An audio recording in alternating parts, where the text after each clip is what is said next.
Have you ever wondered why your trading account keeps shrinking even when the market isn't always against you? Sometimes it's not the market that destroys your account, it's you. And the scariest part is, most traders don't even realize when they start sabotaging themselves. It usually begins with emotions. You open a trade, it goes slightly against you, and suddenly fear takes over. Instead of calmly following your plan, you start reacting.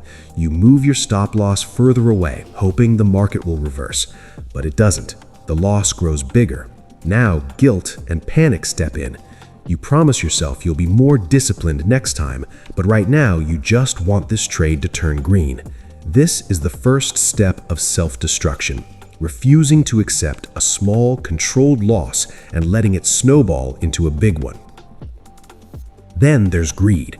You win a trade. Confidence shoots up. You start believing you've cracked the code, so you increase your lot size. You stop respecting risk management. You think, this setup looks good. One more big trade won't hurt. And when that big trade goes wrong, everything you earned in the last week disappears in a single blow. This isn't bad luck. This is you gambling instead of trading. Another way traders sabotage themselves is by revenge trading. You take a loss, your ego gets hurt, and now you feel like you need to win it back immediately. So you jump into random trades without analysis. You don't check the trend. You don't check support or resistance. You just want to recover your money. And that emotional rush pushes you deeper into loss. You're no longer following a strategy. You're chasing the market like a gambler chasing luck. Overtrading is another silent killer. You tell yourself that more trades mean more opportunity. But in reality, more trades often mean more mistakes. You constantly stare at the screen, clicking buy and sell every few minutes. There's no plan, no patience, just impulse. Slowly, fees add up, mistakes pile up, and your account bleeds without you even realizing it. Then comes the lack of a clear plan. Many traders enter trades without knowing where to exit. No defined stop loss, no defined target, just hope.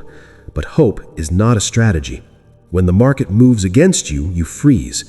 When it goes in your favor, you exit too early because you're scared to lose the profit. So your losses are big and your profits are small. That imbalance slowly drains your account. There's also the addiction to being right. Instead of focusing on making money, traders focus on proving themselves correct. When a trade goes wrong, they refuse to accept it because their ego says, I cannot be wrong.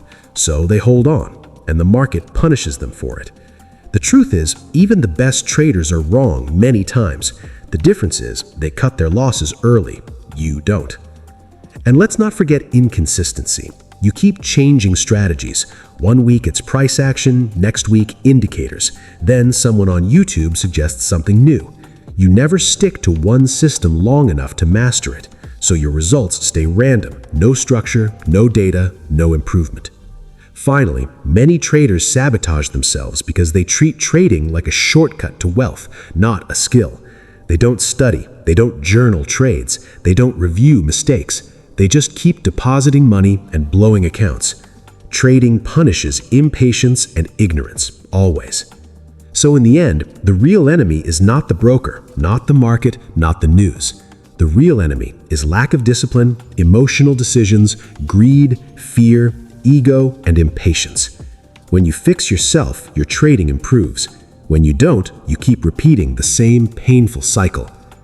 If you truly want to protect your account, start with this one simple truth. Trading is a psychological game, and unless you learn to control yourself, you will always be your own worst enemy.